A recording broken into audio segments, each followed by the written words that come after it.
The order to stand down the West Watch came folded inside an envelope so old it had gone the color of weak tea, and I read it twice before I let myself believe it. We were to lower the colors of the post for the last time at sundown, and at first light the following day a mason would come to seal the door of the guardroom that men of our regiment had kept open, without a single break, for 240 years. I was the officer of that watch. It fell to me to tell the men. It fell to me, in particular, to tell Sergeant Marrow Venn, who had stood that wall longer than any man alive, that the wall would no longer need standing.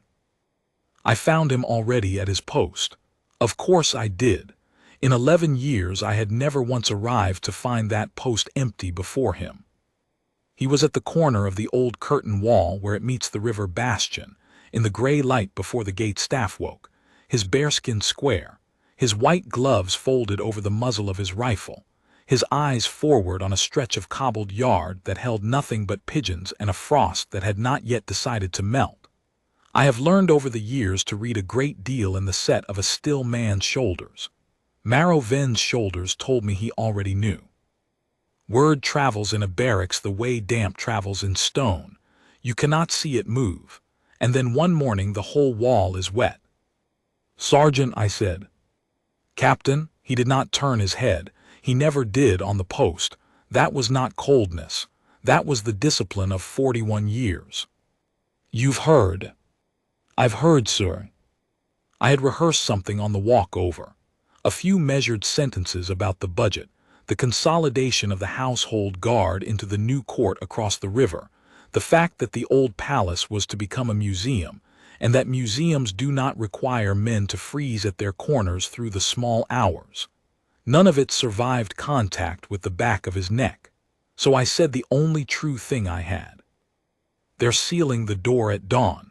You'll be the last man to stand this wall." For a moment the pigeons were the loudest thing in the yard. Then Sergeant Venn said, very quietly, "Then I had better stand it properly." And I understood that whatever this day was going to be, it was not going to be small. I should tell you about the post, because the post is the whole of the story, and a man who does not understand the post will not understand what we did at sundown. The West Watch was the oldest standing guard position in the household. The new court across the river is all glass and clean stone and cameras that see in the dark, and I do not begrudge it. It is a better fortress than ours by every measure a fortress is now judged. But the West Watch was something the new court can never be. It was old. The curtain wall the men stood was raised when the river was the only road that mattered, and the corner bastion where Venn took his post had been a guard station before the regiment had a name. 240 years without a break. Through 3 reorganizations of the household, through the long winter when the river froze hard enough to walk and the relief could not get through, and one watch stood 31 hours rather than leave the corner unwatched. The brass plate by the guardroom door said as much, in letters worn shallow by 2 centuries of gloved thumbs touching it on the way in. Every man who ever stood that wall had touched that plate. It was not in any standing order. It was simply done. And now it was to be done with. "The ceremony is at sundown," I told him. "The household is sending a representative. There'll be a piper. They want the old colors lowered with full honors and then cased, and they'll go to the museum behind glass." I hesitated. "It will be watched, Sergeant." "The household has invited the public to the forecourt. There'll be a crowd." Something moved at the corner of his jaw. "A crowd," he repeated, as though it were a foreign word. "For the colors," I said, "not for us." "No," he agreed, "not for us." I left him there because there was a great deal to do, and because I had learned long ago that there are men you help by staying and men you help by leaving, and Marrow Venn was the second kind. But at the arch I stopped, and I asked him the thing I had not planned to ask. 41 years on this corner," I said. "Why did you never put in for the new court? You could have been a color sergeant over there a decade ago. Better quarters. Cameras to do half your watching." For the first time that morning he turned his head, and I saw his face fully, and it was not the face of a man being put out to pasture. It was the face of a man who has been entrusted with something and is about to hand it back exactly as he received it. "Because somebody has to be the one who remembers, sir," he said. "A camera sees, it doesn't remember, and a wall that stood 240 years has earned a man who'll remember it right up to the last hour." He faced front again. "I'll be that man, that's all. It's not a sad thing, Captain. It's the most ordinary thing in the world. A man keeps a promise." I did not have an answer for that, so I gave him the only thing I had, which was the truth. "It's an honor to be your officer, Sergeant Venn." "Yes, sir," he said, "it is." And there was no arrogance in it at all, only the plain accounting of a man who knew what his post was worth. I walked back across the frosted yard with the order still in my hand, and a strange weight settling into my chest, the weight you feel when you realize that an ordinary day has, without asking your permission, become a day you will measure the rest of your life against. I did not yet know the half of what that day would hold. I did not know about the box in the records office, or the old men who would come, or the thing Sergeant Venn carried in the breast of his tunic that he had never shown a living soul. I knew only that the colors came down at sundown, and that the best soldier I had ever served with intended to spend his last watch making the end of a thing as faithful as its whole long life had been. The first hours went the way ceremony hours always go, half reverence, half logistics. A truck from the new court brought the casing for the colors, a long case of cedar and glass with the regiment's cipher inlaid in the lid, and two clerks who had never stood a watch in their lives fussed over whether the morning frost would fog the glass. The piper arrived and asked, with a young man's earnestness, where he should stand so that the household's representative could hear him best, and I told him to stand where the men on the wall could hear him best, and he looked at me as though I had said something strange, and then he nodded slowly as though he had understood something, and went to find that spot. And all the while, at the corner of the curtain wall, Sergeant Marrow Venn stood his watch as if it were the first day of 240 years rather than the last, and I began to notice that the gate staff, and the clerks, and even the two new court men in their clean modern kit, kept finding reasons to walk past his corner and look, not at the wall, not at the river, but at the man. As though they had heard there was something there worth seeing before the door was sealed. As though they had come, without quite admitting it, to see the last man stand the wall. It was the casing case that sent me to the records office, and the records office that broke the day open. The clerks needed the date of the post's founding to engrave on the plate inside the case, and no one could agree on it. The brass plate by the door said 240 years, but the household register said 238. And a museum man on the telephone said the difference came down to whether you counted from the raising of the bastion or the first muster of the watch.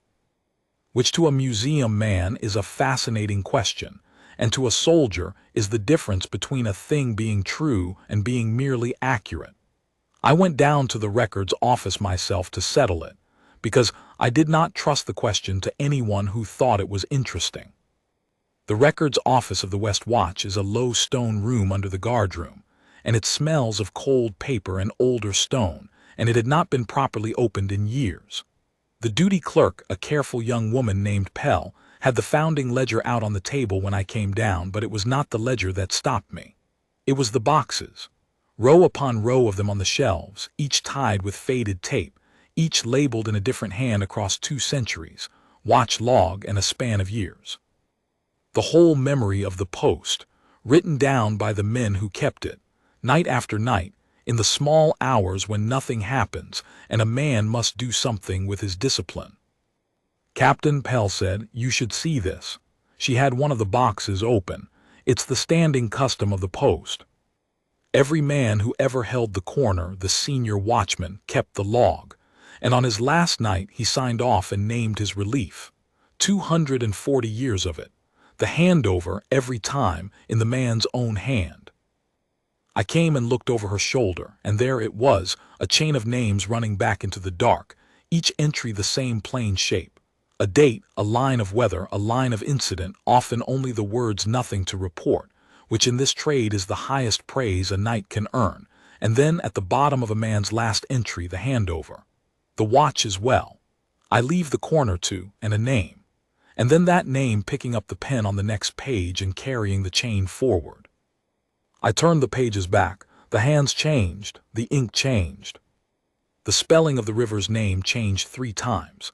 But the corner was never once left unwatched, and the handover was never once skipped, and I understood, holding 2.5 centuries of nights in my 2 hands, exactly what Sergeant Venn had meant about a man who remembers.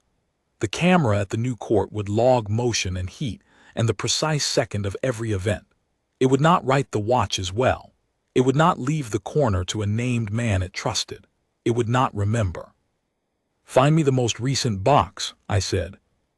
Pell found it, and in the most recent log in the firm square hand I had seen on 100 reports was 41 years of Sergeant Marrow Venn's nights. I did not read them all. I read enough. I read the night of the hard freeze, where another man's hand, Venn's predecessor, a Sergeant Call, had written, "The relief cannot cross the ice. I will hold the corner until it can," in a script that grew shakier as the hours column climbed, 31 hours down the page, and then at the very bottom in Venn's young hand, "The relief at last. I have the corner. Rest, Sergeant Call." And below it, Call's last line on the post, steadier now, as though the handover itself had warmed him, "The watch as well. I leave the corner to Sergeant Venn, who stood the ice with me at the end and did not complain of it. He will keep it. I know he will." I closed the box. I am not ashamed to say it took me a moment.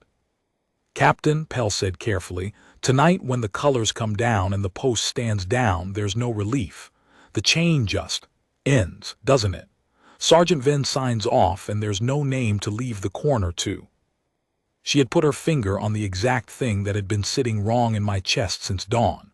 240 years of men leaving the corner to a trusted name, and tonight, for the first time, the last man would have no one to leave it to.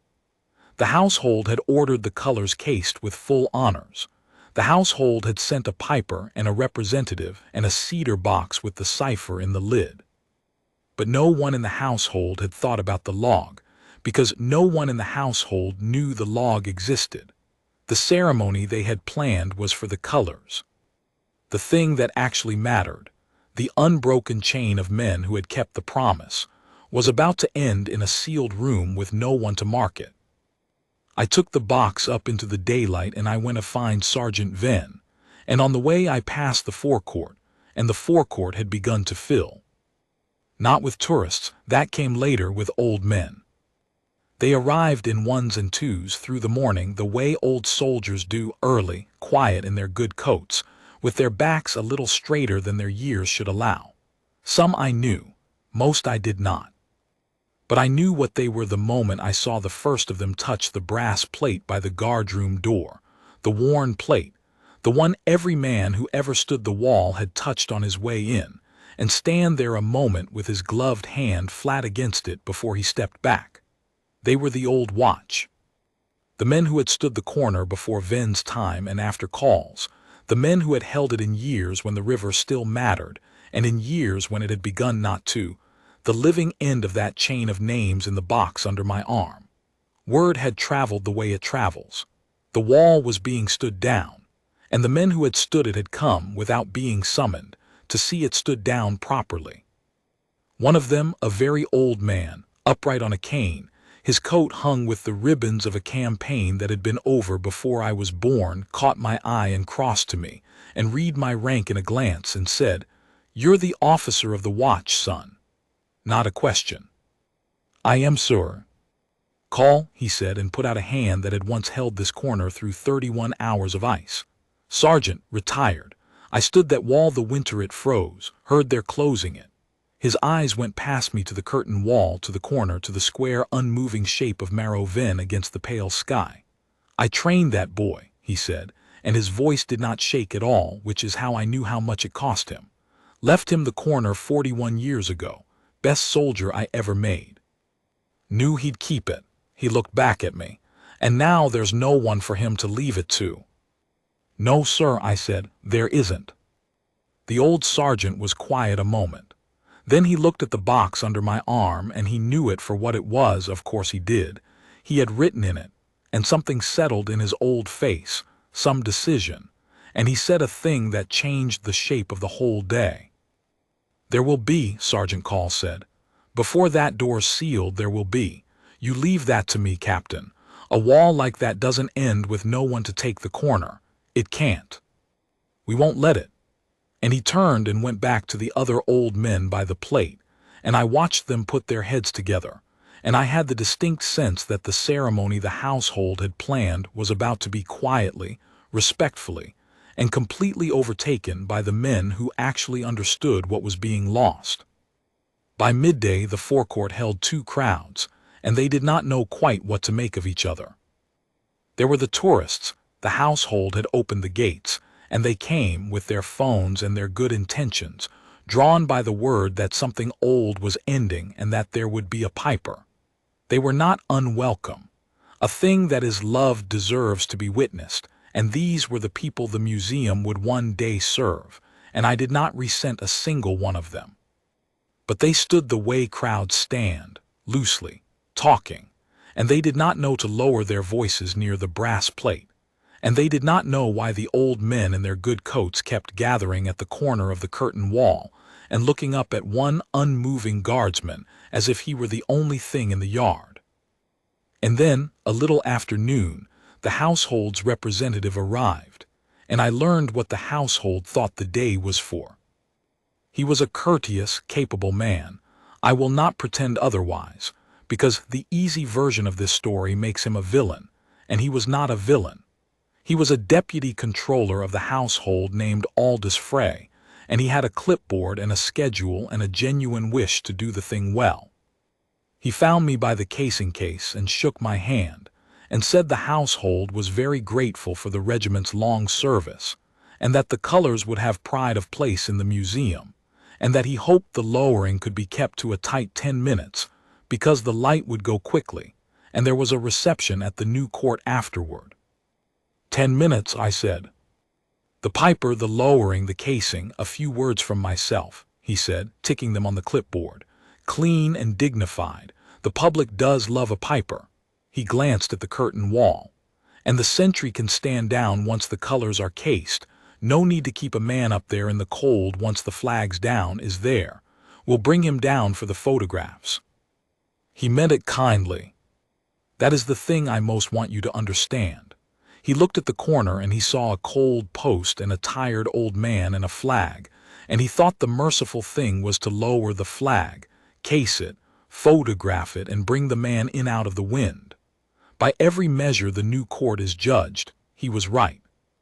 He simply did not know that he was looking at the last link of a chain 240 years long, and that you cannot case a chain like a flag and put it behind glass, and that there are men for whom coming in out of the cold is not the mercy you imagine.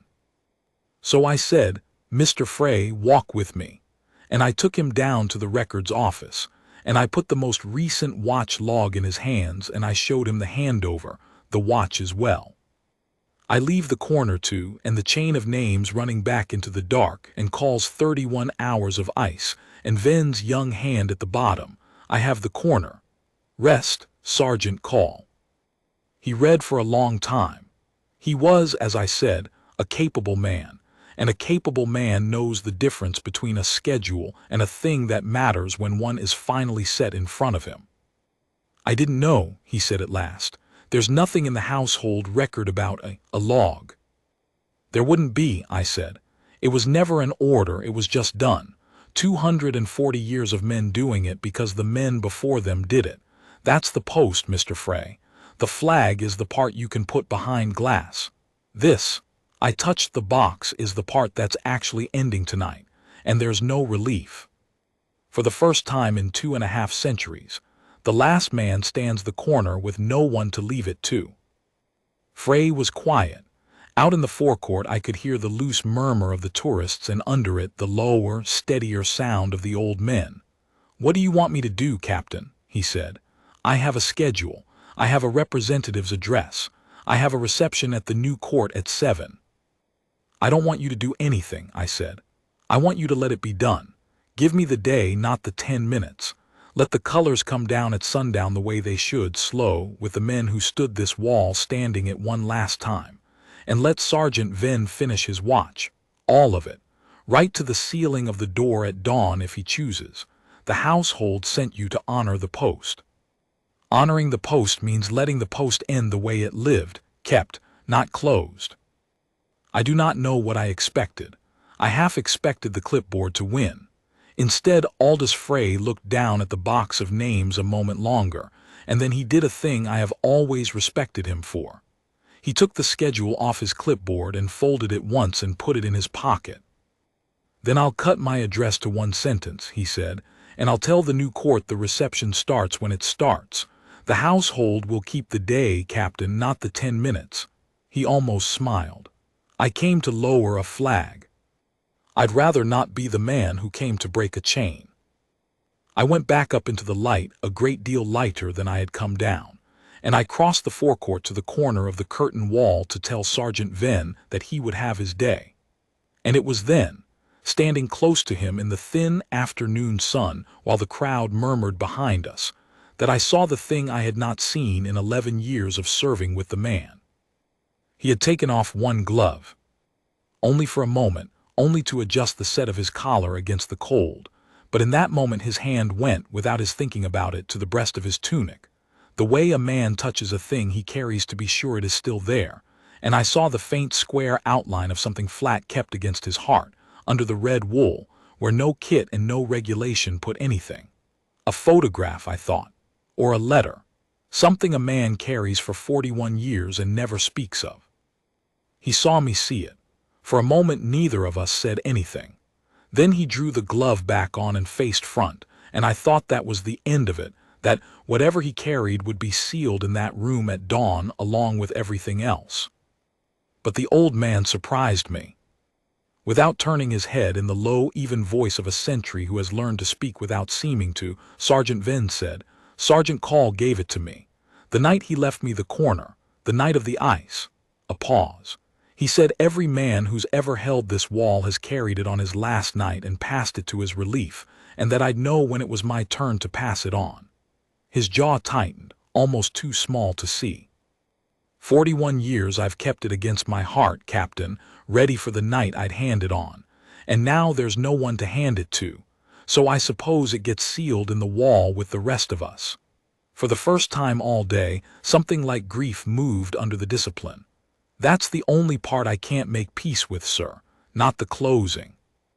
A man can make peace with the closing, but a thing that's been passed hand to hand for 240 years, going dark in a sealed room with no hand to take it, that I can't.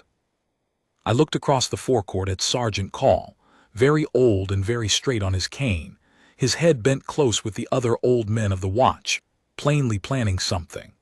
And I began to understand that the day was building toward a single question, and that the question was not whether the colors would come down, they would, but whether the chain would end in the dark, or whether 240 years of kept promises would find, at the very last hour, one more hand to take the corner.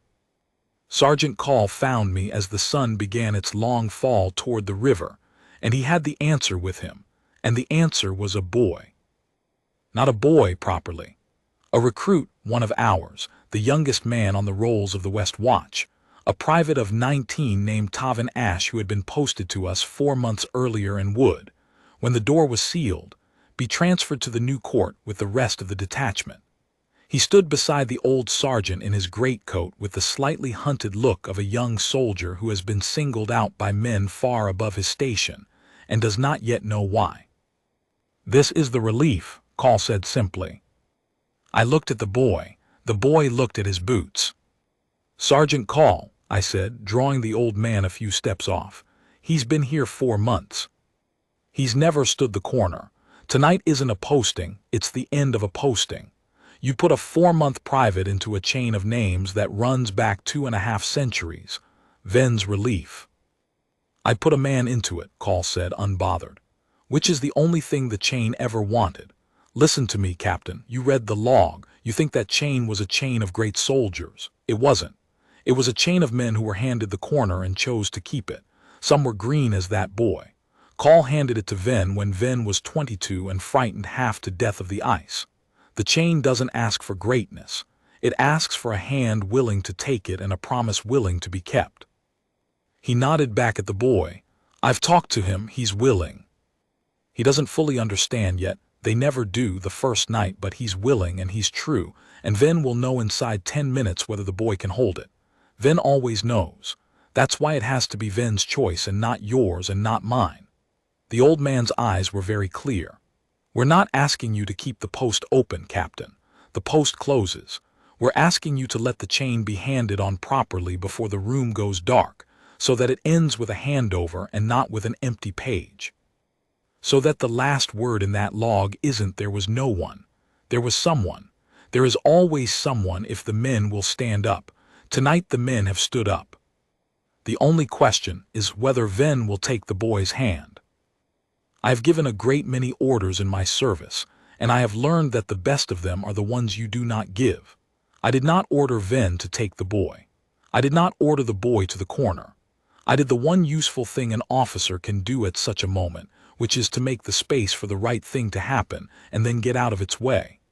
I went a Sergeant Vin at his corner with Private Ash a pace behind me, and I said, Sergeant. Sergeant Call and the old watch have something to ask of you, and the day is yours, so I'll let them ask it. And I stepped back.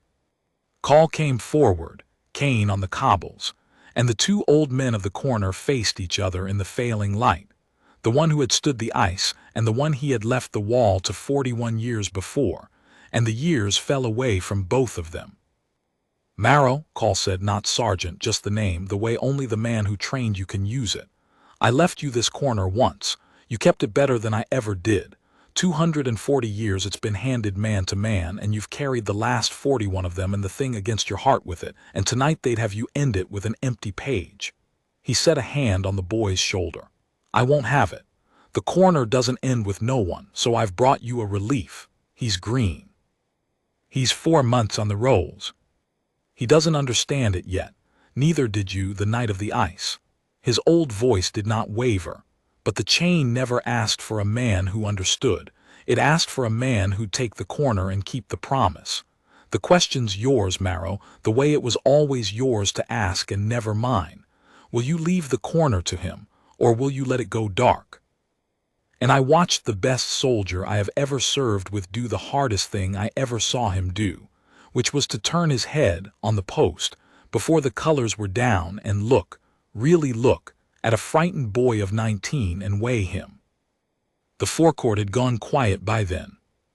Not the silence of an order, the silence of a crowd that has sensed, the way crowds do, that something real is happening that they were not told about and have no part in and yet cannot look away from. Even the tourists had lowered their phones. The old men of the watch stood in a loose rank by the brass plate. The light was the color of a banked fire, and the boy, to his enormous credit, did not look away from the old sergeant's gaze. He squared up under it. He met it. He was terrified, and he met it. And that, I would learn later it was exactly that, was the whole of what Vin was looking for. Soldier, Sergeant Vin said, do you know what's kept this corner 240 years? No, Sergeant, said Private Ash honestly. Good, said Vin. The ones who think they know are the ones who can't keep it. The faintest thing moved at his mouth. It's kept by the man who comes back the next night and the next, when nothing happens and no one watches and there's no flag and no crowd and no piper, and stands the corner anyway because the corner is his and he gave his word. That's all. There's no secret. There's only the coming back. Can you come back, soldier? When this is over, when the door's sealed and the post is closed and you're across the river at the new court, can you carry the promise of this corner even when there's no corner left to stand? Because that's what I'm asking. Not to stand this wall. This wall's done. I'm asking you to carry the wall, what it meant, the keeping of it, into wherever you stand next. To remember it. To be the one who remembers when I'm gone and Call's gone and the brass plates behind glass. Will you do that? The boy was silent a long moment. And then he said the only right thing, which was not a grand thing. "I'll try, Sergeant," he said. "I don't think I understand it yet, but I'll try. And I'll come back to it in here." He touched his own chest awkwardly, where Vin carried his secret thing, even when there's nothing to come back to. "I give you my word." I have heard finer speeches. I have never heard a finer promise. Sergeant Vin looked at the boy a moment longer. Then he faced front again, to the river, to the corner, and he said, in the level voice of a man closing an account he has kept faithfully his whole life, "Then the corner's yours when I hand it on. Stand to my left, soldier, and learn how it's done, because there's a thing I have to give you before the colors come down, and you'll only see it given once." And Private Tavin Ash, 4 months on the rolls and white to the lips with the weight of it, stepped up to the left hand of the last man to stand the wall, and the sun touched the river, and somewhere behind us the piper drew his first slow breath. "I will not be able to give you the lowering of those colors the way it was. Some things are smaller than the words for them, and some things are larger, and the larger ones leave you with the feeling that whatever you say will be a kind of disrespect. But I was the officer of the watch, and I gave the orders, and I owe it to the men to set down what happened, so I will tell it plain, the way the log would." Aldous Frey, true to his word, said one sentence. He stood before the crowd in the red light with his folded schedule in his pocket, and he said, "For 240 years, the men of the West Watch kept this corner so that the rest of us could sleep, and tonight, with our thanks, they will hand the keeping on." And then, instead of the address he had prepared, he stepped back and turned to the wall, and he became, like all the rest of us, a man who had come to witness. The piper played the regiment's old retreat, the slow one, the one written to be played as the light goes, and it is a tune that does not ask for tears and gets them anyway. And at the foot of the staff, 2 of the old men of the watch call would have done it himself, but his hands were past it, and he knew it, and he gave the honor to 2 who were steadier, took the halyard, and they lowered the old colors of the West Watch hand over hand, slow as the sun, so that the flag came down no faster than the day did. No one called the crowd to silence. The crowd silenced itself. Even the river seemed to gentle. And as the colors came off the staff, every old man in that forecourt, the whole living chain of them, came to attention and held the salute, not for the household, not for the flag as cloth, but for 2.5 centuries of nights when nothing happened and the corner was kept anyway, which is the only kind of faithfulness that never gets a piper or a crowd, and so deserves one most. The clerks cased the colors in the cedar box. The glass did not fog. And then it was done, the part the household had come for, and the light was nearly gone. And by every schedule in the world the day was over, and the man on the wall could be brought in out of the cold. But the day was not over, because the chain had not been handed on. And every soul in that forecourt who understood the old men, Frey, Pell, myself, turned, as one, to the corner of the curtain wall, where Sergeant Marrow Vin stood his last watch with a frightened boy at his left hand, and a thing against his heart he had carried 41 years. Vin waited until the last of the light was off the river. A sentry's instinct. You hand the watch on at the turn, not before. Then he took off his right glove, bare-handed on the post for the first time I had ever seen, and he reached into the breast of his tunic under the red wool, and he drew out the thing he carried. It was not a photograph, it was not a letter. It was a coin, an old watch token worn smooth, the regiment's cipher on one face nearly rubbed away by 240 years of thumbs, and on the other, scratched and re-scratched by hand after hand, a single word in the old soldier's shorthand: keep. He held it in his bare palm in the last of the light, and he spoke to the boy, but he spoke loud enough that the whole forecourt heard, because some things must be witnessed or they are not truly past. "The first man to stand this corner carried this," Vin said. "He gave it to the man who relieved him on his last night with one order: keep. And that man kept the corner, and on his last night he passed the coin and the order on, and so it's gone, hand to hand, last night to first night, for 240 years.